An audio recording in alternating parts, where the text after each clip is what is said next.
Colossenses 3, a partir do verso 18, diz o seguinte: esposas, sede submissas ao próprio marido, como convém no Senhor.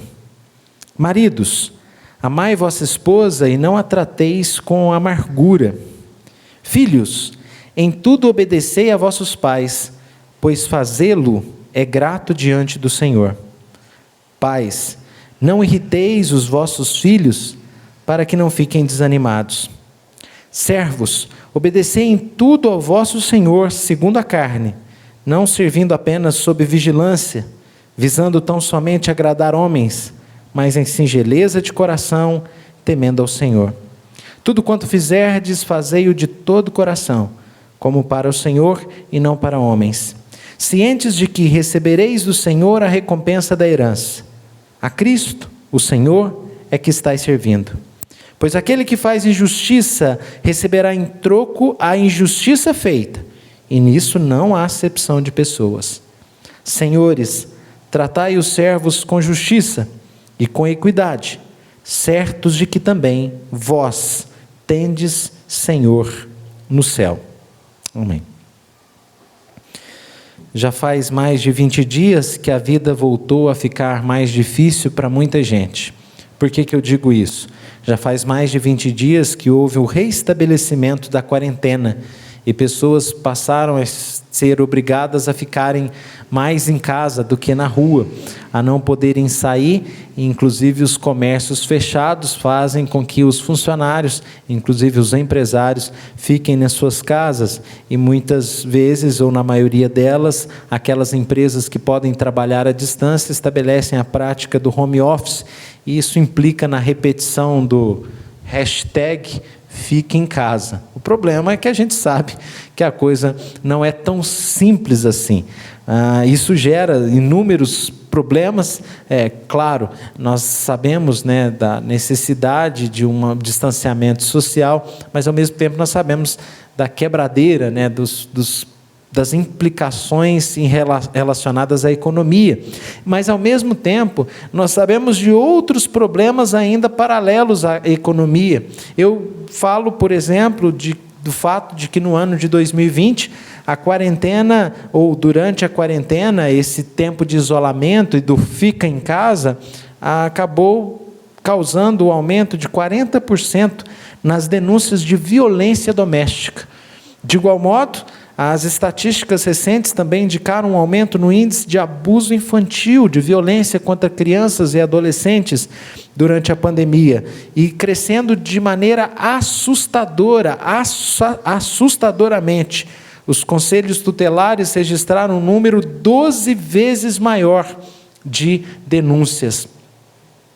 Meus irmãos, quando nós olhamos para esse texto, nós encontramos agora Paulo, que vinha trazendo nesse capítulo 3 implicações sobre o que é viver em Cristo, e desde o último domingo nós temos visto isso nesse capítulo 3, com a ajuda da palavra de Deus, nós começamos a perceber que a sociedade padece quando ela vive fora de Cristo. Olhando para os textos que o Espírito Santo nos deixou através do apóstolo Paulo, registrado aqui nesse capítulo 3, nós percebemos que muitos dos males do mundo são consequências do fato de que as pessoas estão distantes de Cristo. E é em Cristo que nós encontraremos a redenção, um processo de redenção que se inicia nesse plano, mas que caminha e se desenvolve sob uma promessa de redenção definitiva com a vinda do Rei da Glória, com a vinda do Senhor Jesus Cristo, sobre quem nós cantamos, a quem nós adoramos e a quem nós servimos com amor, e quem nós afirmamos que é a solução para o homem, é a solução para a vida, é a solução para o mundo, e diria, claro, referente a esse texto, é a solução para a sua casa, é a solução para a sua família, viver em Cristo no lar. É sobre esse assunto que a última parte do capítulo 3 vem falar, sobre as relações domésticas, especialmente relacionadas à questão da autoridade. Quer dizer, quem ressuscitou com Cristo vive a partir da referência do alto, do Cristo ressurreto. Tem uma maneira completamente diferente de administrar as questões domésticas. Como nós temos abordado anteriormente, essa parte da Epístola de Paulo traz questões práticas, trata das implicações que nossa união com Cristo deve trazer para a nossa maneira de viver. Pois bem, olhando aqui para o capítulo 3, eu lembro aos irmãos que inicialmente nós falamos sobre a natureza, o dever, a motivação, a esperança daquele que vive a vida de Cristo, uma nova vida, aquele que ressuscitou com Cristo. Isso está no verso 1 a 4. A natureza da nossa vida é uma natureza espiritual, ressuscitados com Cristo, juntamente com Cristo. O dever é buscar e pensar as coisas do alto. A esperança, a motivação é a manifestação de Cristo em glória. Depois nós falamos sobre coisas que nós precisamos descartar. Semana passada falamos sobre tirar a roupa velha, se despir do velho homem, assunto que nós voltamos a ele no culto dessa manhã, na nossa série em Colossenses, especialmente os versos 9 e 10, fala sobre despistes do velho homem com seus feitos e vos revestistes do novo homem. E quando nós abordamos os versos de 5 a 11, nós nos focamos no velho homem com seus feitos. Falamos e listamos aqui pelo menos 10 vícios que não podem, não devem, não faz sentido que estejam presentes na vida de alguém que ressuscitou com Cristo, e é isso que o apóstolo Paulo está cobrando dos colossenses, uma vida coerente com aquilo que eles são. O quê? E é aí que nós trabalhamos no verso 12 a 17, no culto da manhã, quando nós falamos que aqueles que são eleitos de Deus, verso 12, santos e amados, separados e amados por Deus, devem se vestir-se tal qual eles são. Eu falei que o guarda civil, o policial militar, o militar, ele não veste roupa de padeiro. O cozinheiro não veste roupa de militar. O pastor não vem para o púlpito com uma bermuda de surfista. Pelo menos esperamos que não. Por quê? O que significa a roupa? Queridos, a roupa comunica. A gente falou sobre isso. E aqui está falando, claro, não de roupa necessariamente, mas algo mais profundo, que é a questão espiritual envolvida. Você é eleito de Deus, você é separado, você é amado, então se reveste de virtudes, A roupa que nós devemos vestir, acima de tudo, é essas virtudes. No entanto, eu cito esse exemplo prático do dia a dia para que nós entendamos do que nós estamos falando na dimensão, na profundidade da abordagem de Paulo, que é espiritual. Pois bem, fizemos uma recapitulação do que nós vimos nesse capítulo, para que agora olhemos com muita atenção, investiguemos aqui os versos 18 até o versículo 1 do capítulo 4, para encontrarmos mais orientações e direções que Deus nos dá para as relações humanas dentro do lar. Na verdade, este é o assunto principal dessa parte da epístola, relações humanas que se dão no âmbito do lar. O início da perícope aqui nos versos 18, 19, 20, 21, sem dúvida nenhuma, fala sobre relacionamentos bem claros aos nossos olhos quanto à questão doméstica. Afinal, maridos e esposas, filhos e pais, pais e filhos. No entanto, a partir do verso 22, fala sobre servos, e na verdade o termo aqui é escravos, no grego.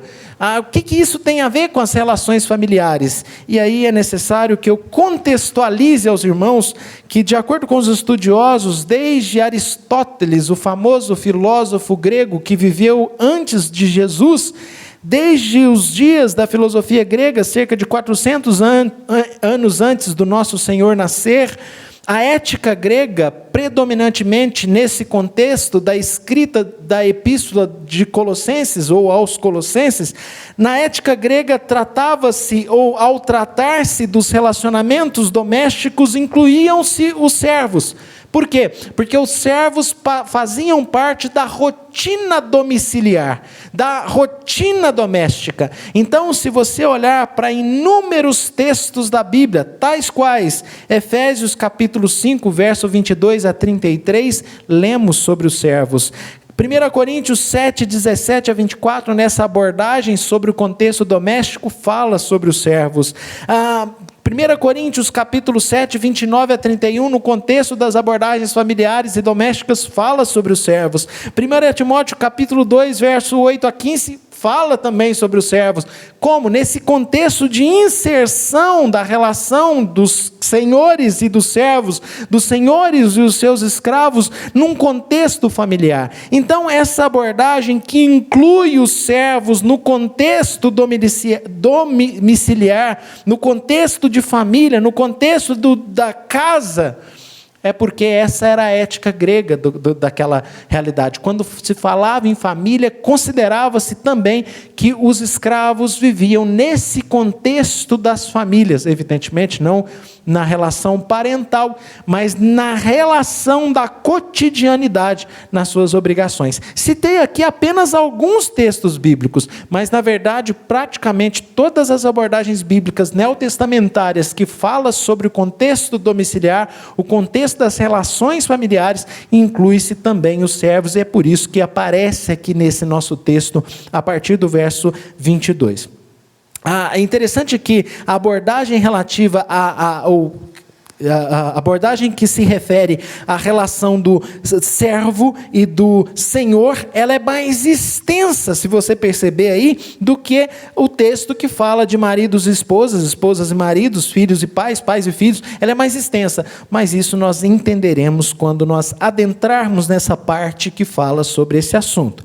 E como se pode perceber, meus queridos, trata-se então esse texto da dinâmica de relacionamentos que envolviam aqui a autoridade, porque nós vamos ver a autoridade na relação marido e esposa, a autoridade na relação pais e filhos, a autoridade na relação servos e senhores. A tratativa se estabelece nessa dinâmica tríplice. Os maridos exercem autoridade sobre a mulher, os pais sobre os filhos e os senhores sobre os servos.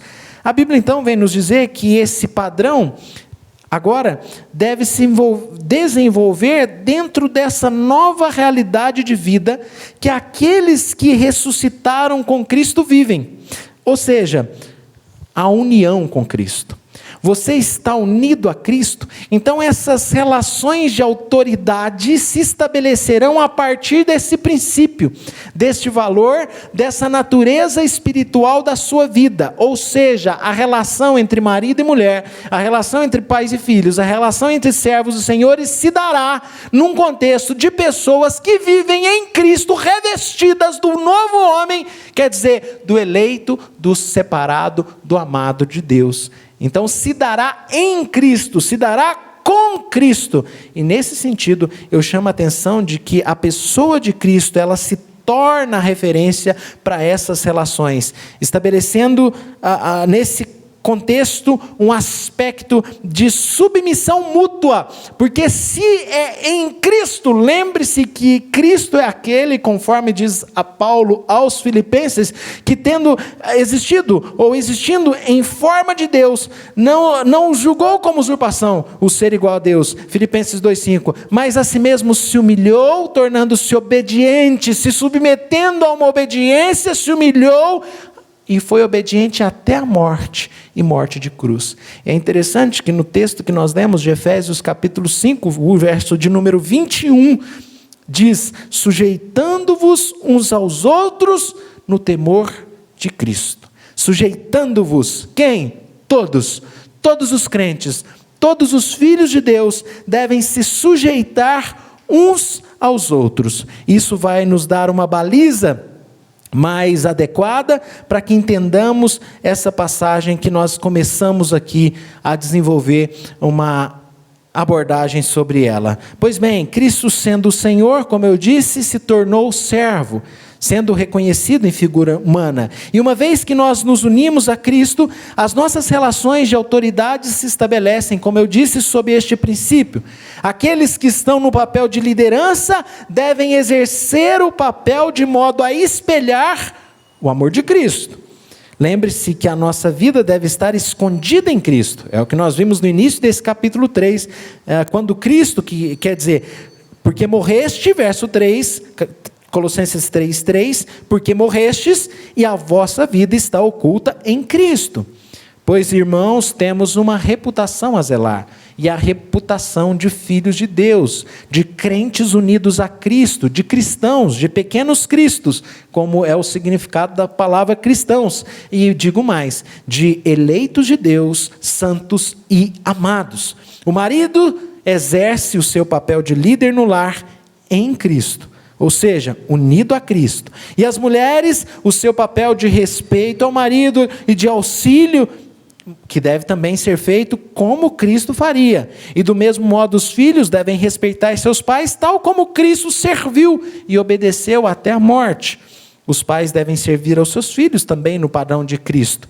E assim se estabelece a relação entre os servos e senhores, de modo que os senhores, de modo que os servos, lembrem-se que mais do que para senhores terrenos, eles fazem para o Senhor do céu. E os senhores terrenos, lembrem-se que eles também têm um Senhor nos céus. Queridos irmãos, nesse ponto eu diria que Deus não ignora o papel ou a diferença existente entre as classes de pessoas. No entanto, ele coloca o seu Filho Jesus como o caminho para que as relações sejam saudáveis, santas e especiais. Lembrem-se que nós temos aqui no versículo de número 11 desse capítulo, a clara expressão de como Deus nos trata. Veja, através de Cristo, não pode haver nem grego, nem judeu, circuncisão, nem incircuncisão, bárbaro, cita, escravo, livre, porém Cristo é tudo em todos. Quer dizer, na igreja não existe essa diferença. No entanto, existe uma missão. Não há aqui, queridos irmãos, uma discussão de valores. Está claro para nós que em Cristo todos nós somos iguais, o mesmo sangue que se verteu para o marido, se verteu na cruz para a esposa, se verteu para os pais, se verteu para os filhos, se verteu para os senhores, se verteu para os escravos, para os servos. Então nós somos um só em Cristo Jesus e todos nós somos o corpo de Cristo.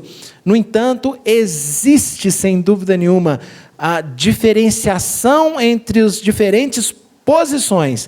Quer dizer, no entanto, a esposa, os filhos, os escravos, eles têm seus papéis definidos em termos de serviço a Cristo, deixando de ser objetos passivos em um mundo que muitas vezes desvaloriza a mulher, em um mundo que muitas vezes oprime as crianças, em um mundo em que muitas vezes as relações de autoridades entre servos e senhores são horríveis. Por quê?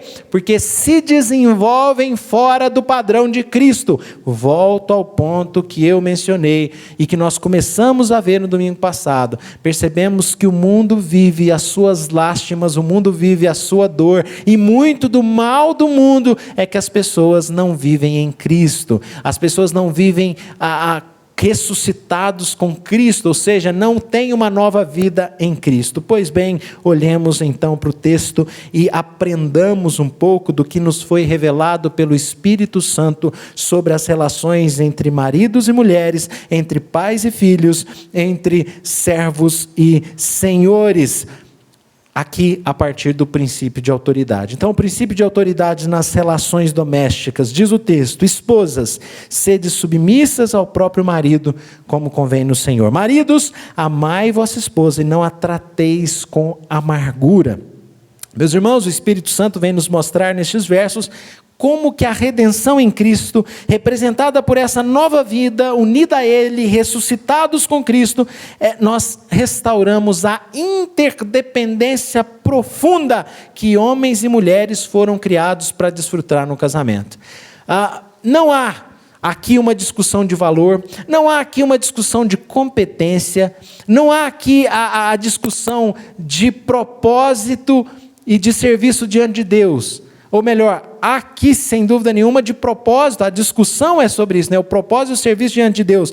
Mas o que acontece? O que nós aprendemos? Que Deus usa cada um na sua posição. Nós já vimos neste capítulo que o amor é o ponto essencial no relacionamento cristão. No verso 14 diz que o amor é o vínculo da perfeição. Ou seja, os cônjuges devem se amar mutuamente, no entanto, tanto o apóstolo Paulo, como também o apóstolo Pedro nos seus escritos, como enfatizam o chamado do homem para um amor sacrificial, diferente do chamado da mulher em relação ao amor. Tanto o homem como a mulher são chamados à submissão, sujeitando-vos uns aos outros em Cristo, Efésios 5:21. Tanto o homem como a mulher são chamados para o amor.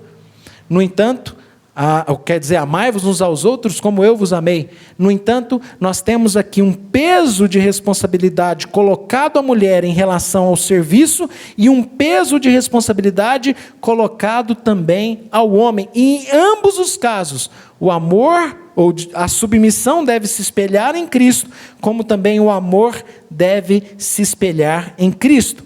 Portanto, meus irmãos, a conclusão que eu proponho para que a gente entenda bem estes versos é que eles trazem níveis superiores de responsabilidade.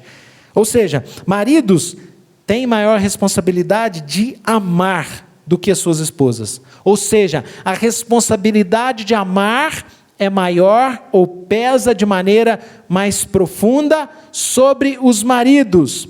A responsabilidade de submissão pesa mais sobre a esposa.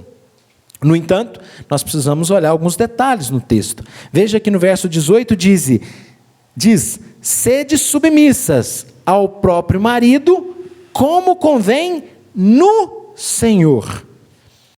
Essa nova vida em Cristo envolve a submissão por parte da mulher, como houve submissão também da pessoa de Cristo, que se tornou obediente até a morte de cruz. E se nós não podemos nos sujeitar uns aos outros, se o discurso da submissão não pode ser trazido ao púlpito, eu digo então, elimine Cristo, porque Cristo se submeteu ao Pai. E você é chamada mulher, e nós todos, em Efésios 5:21, somos chamados a sujeitar-nos uns aos outros em Cristo, tal qual Cristo, tomando como base Cristo. Então, meus queridos irmãos, se Cristo se tornou obediente até a morte de cruz, nós devemos isso uns aos outros. No entanto, claramente, se nós olharmos diversos textos bíblicos, se torna indiscutível, indubitável, que há uma responsabilidade sobre a mulher no que tange a esse respeito e essa consideração do marido a partir de uma perspectiva de submissão no padrão de Cristo.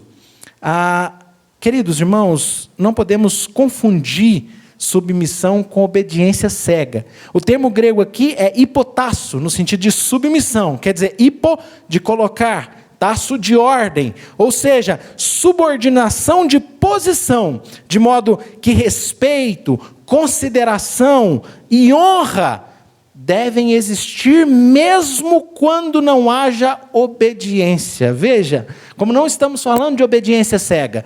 A questão que o texto está dizendo é, mesmo quando a mulher não concordar, à luz desse argumento gramatical, a partir da palavra que nos é colocada aqui para submissão, mesmo quando não concordar, a mulher deve tratar com respeito, com consideração e com honra o seu marido.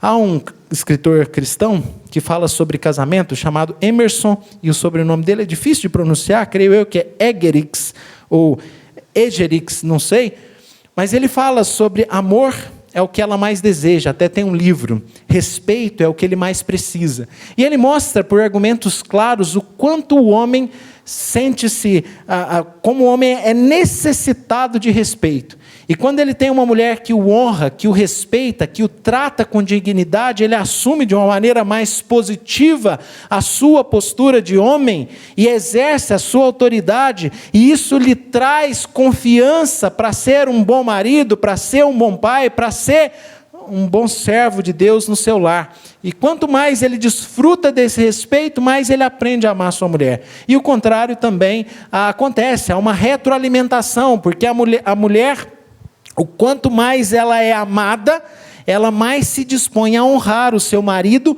que a ama.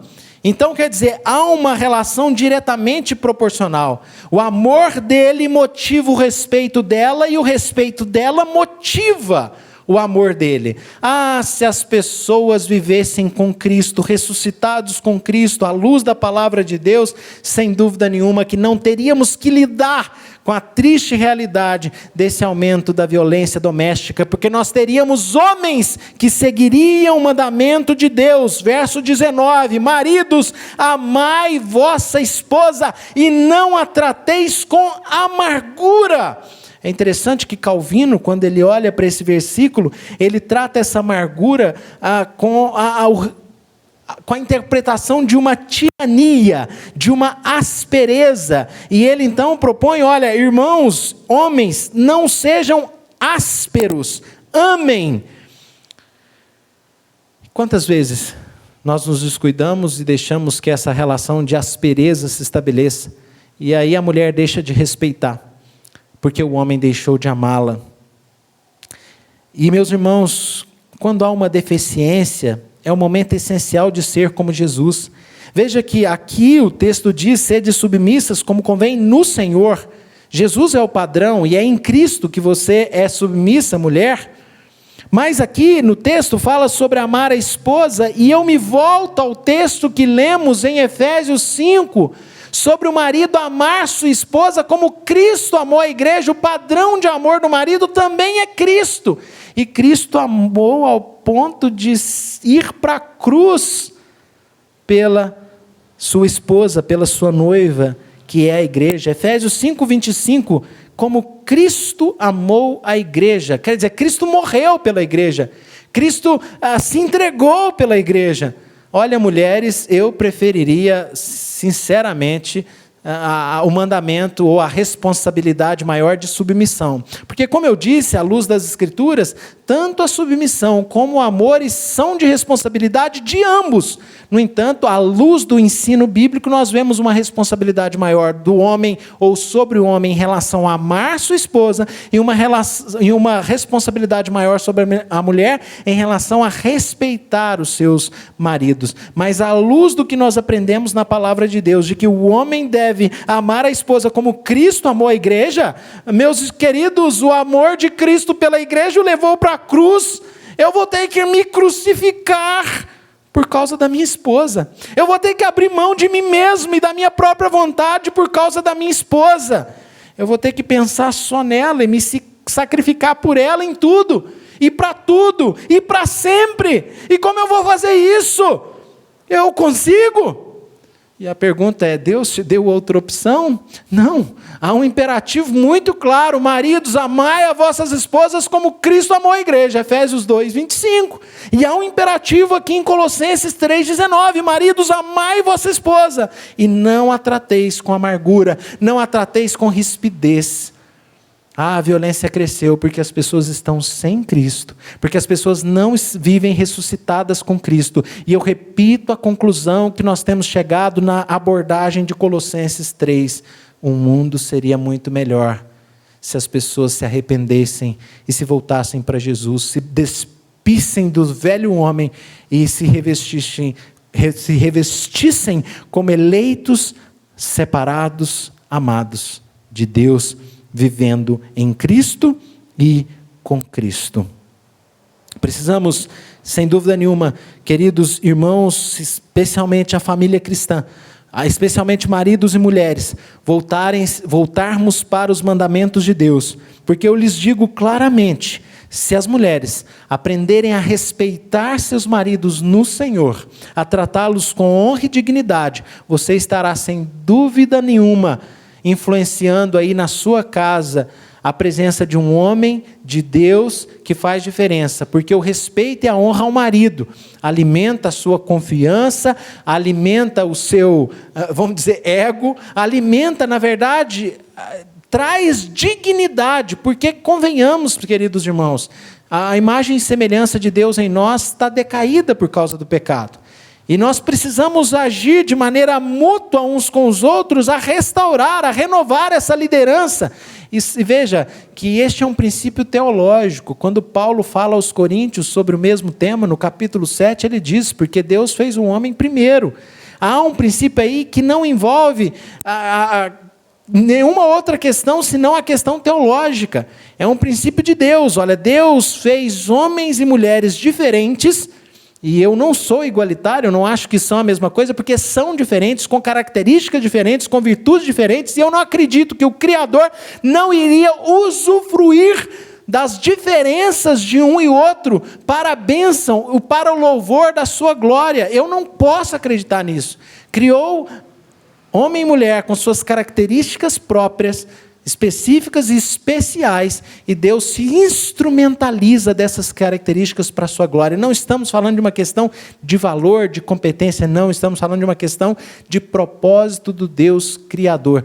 Eu não sou igualitarista nem diferencialista, eu entendo que há uma complementaridade que se baseia nessas diferenças de um e de outro, e aqui nós somos chamados a viver ressuscitados com Cristo, amando as nossas esposas como Cristo amou a igreja e morreu por ela, e se entregou por ela. Então quer dizer, nos sacrificar por elas, abrir mão de nós mesmos, pensarmos só nelas, e elas são chamadas a respeitar os seus próprios maridos. Mas o texto não para por aí, meus irmãos. Em seguida, a partir do verso de número 20, vem falar sobre a relação paterna, a relação de pais e filhos. O verso 20 fala sobre a obediência dos filhos. Vejamos o texto. Filhos, em tudo obedecei aos vossos pais, pois fazê-lo é grato diante do Senhor. Meus irmãos, a obediência aos pais é um princípio básico do modelo de comportamento que Deus nos deu. Na verdade, esse é o 5º mandamento da lei mosaica. E veja que este é o mandamento que encabeça a lista de mandamentos relacionados ao amor ao próximo. Quando nós olhamos para os 10 mandamentos, nós percebemos que os 4 primeiros mandamentos são relacionados ou estão estabelecidos a partir da nossa relação com Deus. Não terás outros deuses diante de mim, não farás para ti imagem de escultura, separa o dia para o Senhor. Eu pulei uma. Não terás outro Deus diante de mim, não farás para ti imagem de escultura, não tomarás o nome do Senhor teu Deus em vão, e separa o dia para o Senhor, os 4 primeiros mandamentos. E o que encabeça a lista dos 6 últimos é exatamente: honra teu pai e tua mãe. Então quer dizer que a obediência, a honra, o respeito aos pais encabeça a lista de mandamentos relacionados à nossa relação com o próximo. E, meus irmãos, tratar com honra e dignidade aqueles que têm autoridade sobre nós é a questão básica do cristianismo. Os filhos são chamados à obediência aos pais, em todas as coisas, não somente nas agradáveis. É fácil obedecer quando o seu pai e sua mãe pedem alguma coisa que lhe seja agradável, mas quando a obediência envolve um sacrifício próprio, aí fica difícil. No entanto, meus irmãos, veja, fazer isso, obedecer mesmo que você não se agrade, agrada o Senhor, é grato diante do Senhor, é agradável a Deus que o quê? Vocês obedeçam em tudo os vossos pais. Veja, filhos, em tudo. Por que em tudo é grato? Porque algumas coisas desse tudo não nos alegram. Você faz porque você foi obrigado, ou porque você deve obedecer ali, honrá-lo. Mas mesmo que você não esteja satisfeito e feliz com essa ordem recebida dos seus pais, desde que seja também estabelecida no Senhor, é o que nós veremos em seguida: pais, não irritei os vossos filhos, vamos chegar lá, mas veja que pode não ser agradável para você esse tudo, mas quando você obedece em tudo, isso é agradável a Deus, e você tem que viver ressuscitado com Cristo, é alguém que vive como eleito, separado e amado, não está preocupado em satisfazer a própria vontade. Então, meu irmão, minha irmã, jovem, adolescente, que às vezes fica emburrado aí porque o papai ou a mamãe não deixou fazer o que você queria, não deixou aí onde você queria, saiba de uma coisa: o seu principal objetivo de vida não é agradar-se a si mesmo, você vive em Cristo e você vive para a glória de Deus. Fazei tudo em nome do Senhor, verso 17, seja em palavra, seja em ação, você vive para a glória de Deus, é grato a Deus obedecer aos seus pais em tudo, desde que evidentemente eles não estejam exigindo de você uma corrupção dos mandamentos de Deus, que são superiores aos próprios mandamentos dos pais. Mas quando você estiver emburrado e triste, porque o pai não deixou ir ali ou aqui, porque a mãe não deixou ir ali ou aqui, saiba que a vontade de Deus para a sua vida é essa. E o texto diz no verso seguinte, no verso 21, pais, não irriteis os vossos filhos, para que não fiquem desanimados. Quer dizer, não sejam exagerados em nada. não cause irritação a eles, porque isso pode prejudicá-los. Uma rigidez exacerbada, uma dureza excessiva pode desanimar, pode alienar os seus filhos. Exerçam a paternidade em Cristo, e a paternidade em Cristo é uma paternidade que envolve uma compaixão. Queridos, revesti-vos, pois, como eleitos de Deus, santos e amados, de ternos afetos de misericórdia. Misericórdia é uma compaixão, você tem uma simpatia, sim no grego é junto, e o patos de paixão, você sente junto, compaixão, é a mesma coisa. Então, trate seu filho como uma pessoa que é ressuscitada em Cristo, porque Cristo era manso e humilde de coração, e o padrão de governo, de liderança que os pais devem exercer sobre os seus filhos devem ser no Senhor. Então, não de maneira coercitiva, mas quem sabe você possa exercer a influência sobre os seus filhos com mansidão. Aprendei de mim, que sou manso e humilde de coração, porque o meu fardo é suave, né? O meu fardo é leve, o meu jugo é suave e o meu fardo é leve, é o que o Senhor Jesus diz, quer dizer, o seu jeito é mais difícil, o meu é melhor, quer dizer, convença com um toque suave da mansidão. Não irriteis, não provoqueis, não seja tolo, não seja estúpido, haja com sabedoria em relação aos seus filhos e demonstre a eles que o que você faz por amor, você faz em Cristo.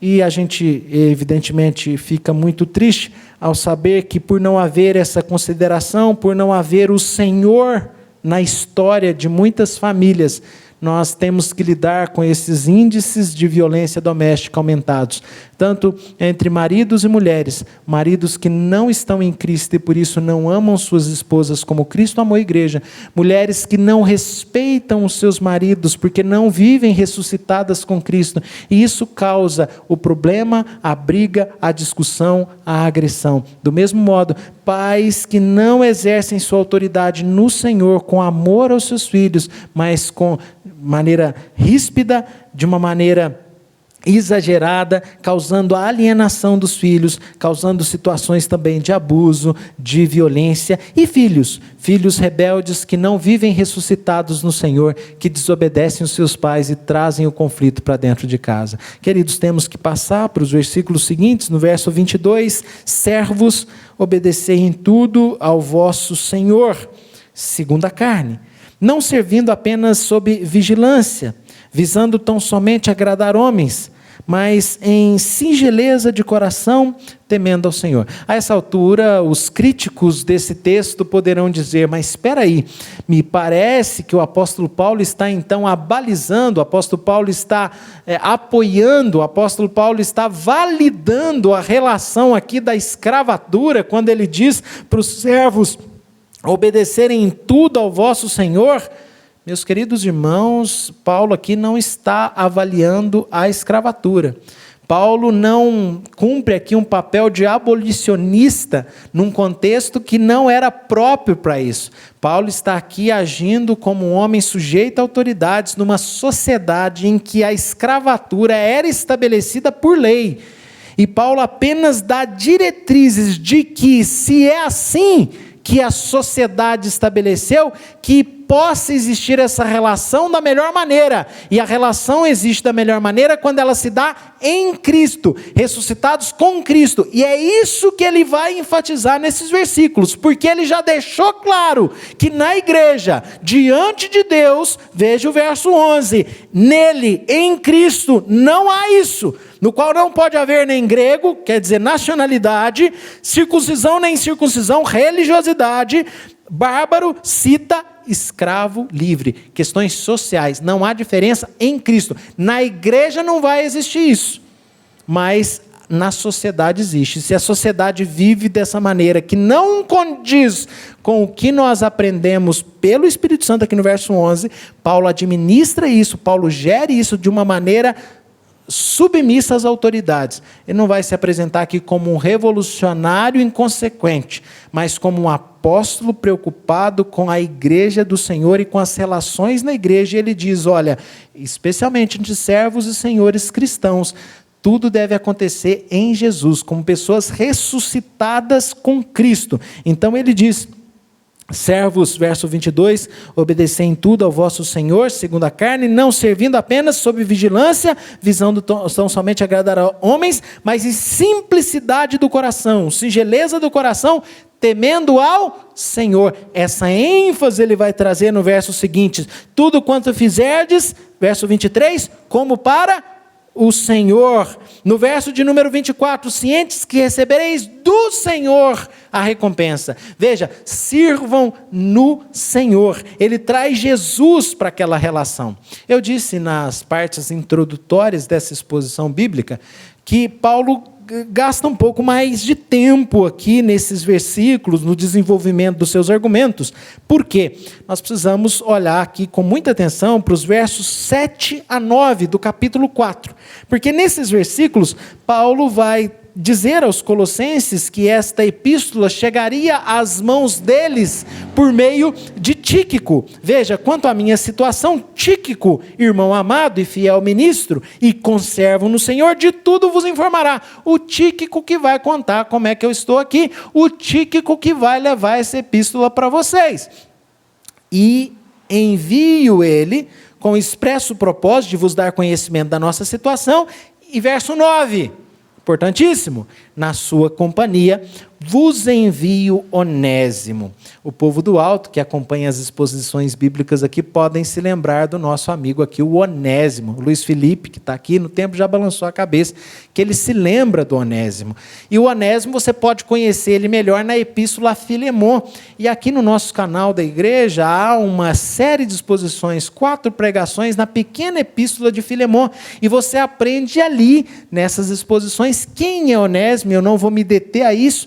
E Paulo então fala sobre essa relação de servos e senhores que tem que se dar no Senhor por causa de Onésimo. Se você se voltar os seus olhos lá na epístola de Filemon, você vai descobrir a partir do verso 10 dessa epístola, um pedido que Paulo faz a Filemon. Quem é Filemon? Filemon é um irmão, provavelmente membro da igreja de Laodiceia. E nós temos 3 cidades na região do Vale do Rio Lico, que é Colossos, Laodiceia e Hierápolis.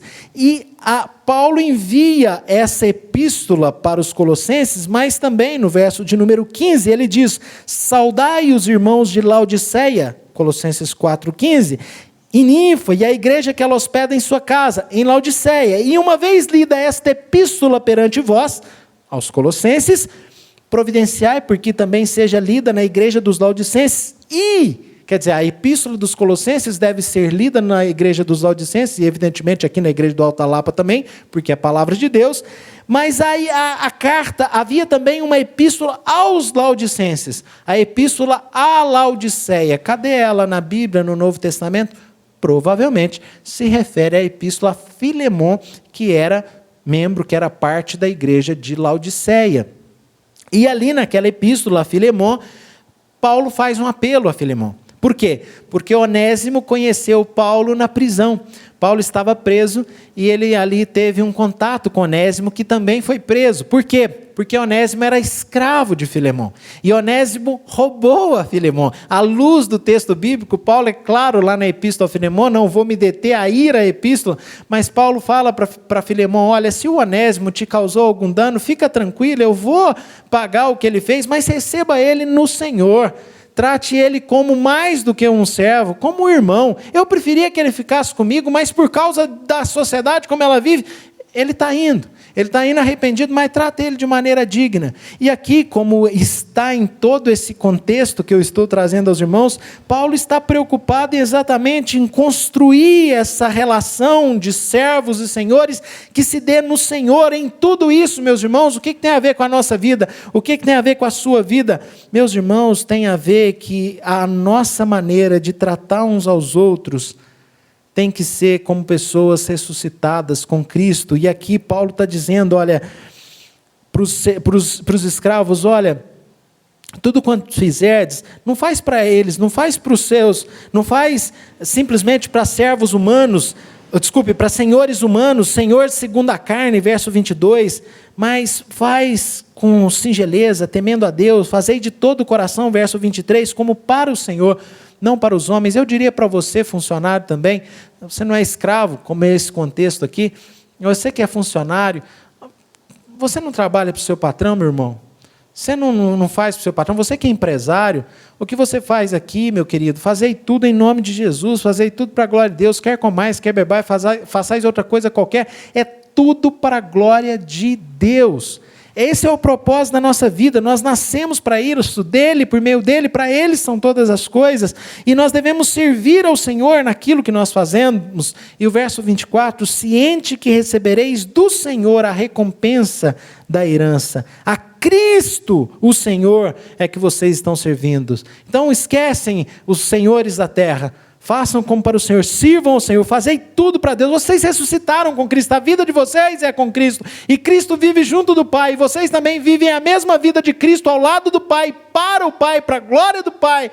Quer dizer, é um estilo de vida totalmente diferente.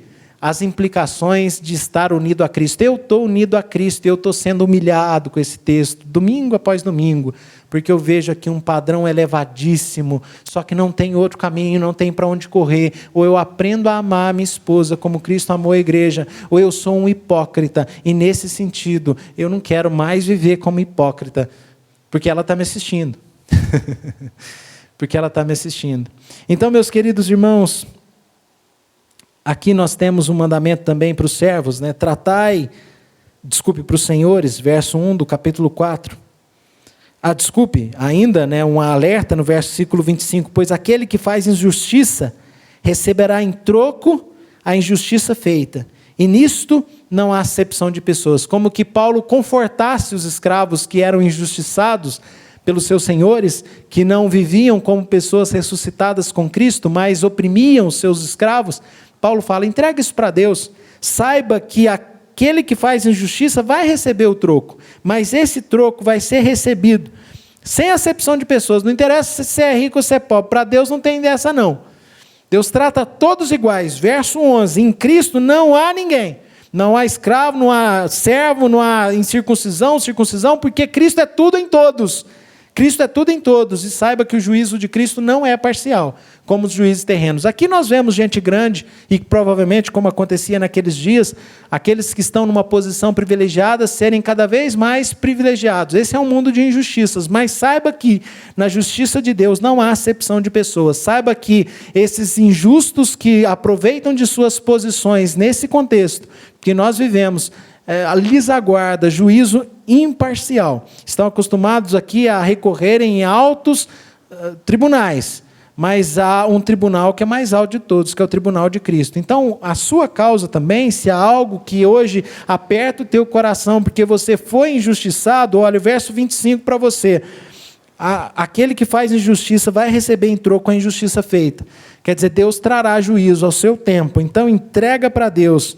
Nisso não há acepção de pessoas, tá certo? Só a justiça terrena que olha para a pessoa de posição de uma maneira diferente que olha para o pobre. Mas com Deus não tem dessa. E o último mandamento, senhores, tratai os servos com justiça, com equidade, certos de que também vós tendes Senhor no céu. Veja, o Senhor no céu aqui é mencionado por Paulo, lembrando aqueles de posição, aqueles que são senhores, que existe um Senhor supremo. Meus irmãos, eu repito, né, não é que Paulo está sendo aqui conivente com a escravidão, eu repito, na verdade, já que a gente não pode acabar com isso, na igreja Paulo já deixou claro, Cristo é tudo em todos, não há diferença, mas vamos lidar com essa questão como ressuscitados em Cristo, eleitos de Deus, santos e amados, e louvado seja o Senhor, porque isso já foi superado na maior parte do mundo, e nos poucos lugares que ainda existe essa questão, nós vemos que muitas vezes é numa situação de ilegalidade ou num processo que, se Deus quiser, e oremos para que não exista mais esse tipo de relação, né, de servos e senhores no modelo neotestamentário desses dias aqui de Paulo, mas aqui Paulo diz que se a coisa ser feita como pessoas ressuscitadas, como eleitos, como pessoas que vivem com Cristo, no Senhor é diferente. Quero concluir, meus irmãos, e o que eu tenho a dizer é que raramente eu me senti tão humilhado como eu tenho me sentido nos últimos domingos ao analisar aqui como o que nós devemos deixar de lado, essa roupa velha, né? Despir do velho homem, né? Todas essas questões, e eu vejo o quanto nós estamos aquém desse revestimento. E Paulo diz, olha, se vocês discursam aí, se vocês falam que Cristo é o centro de tudo, vivam de maneira coerente com isso em todas as relações. E essas relações aqui envolveram que com Cristo, né, o sexo é diferente, a relação com o dinheiro é diferente, a relação com a língua é diferente. Isso nós aprendemos no texto, verso 5 a 11. Nós aprendemos aqui sobre a misericórdia, a bondade, as virtudes que devem estar na nossa vida. E nós aprendemos aqui como é que se deve dar as relações em casa. E nós comparamos, né, durante essas exposições, como que a sociedade vive distante de Cristo e padece por isso. E aqui também, na introdução, eu mostrei que nós vivemos tristes dramas por causa dessa situação das pessoas estarem longe de Cristo. É hora de nos perguntarmos se, de fato, à luz do que nós temos visto neste capítulo 3, podemos dizer que realmente estamos unidos a Cristo? É uma pergunta. Ao olhar para a nossa vida, podemos dizer que a nossa conduta sexual, a nossa relação com o dinheiro, o nosso comportamento do dia a dia dentro de casa, no que tange as virtudes aqui apontadas, bem como a nossa conduta familiar, como patrões, como funcionários, tem sido uma expressão correspondente a uma vida que está unida a Cristo? Pois se fostes ressuscitados juntamente com Cristo, buscai as coisas do alto, vivei como pessoas do alto, pensai nas coisas do alto, que haja diferença na nossa vida, que isso nos quebrante.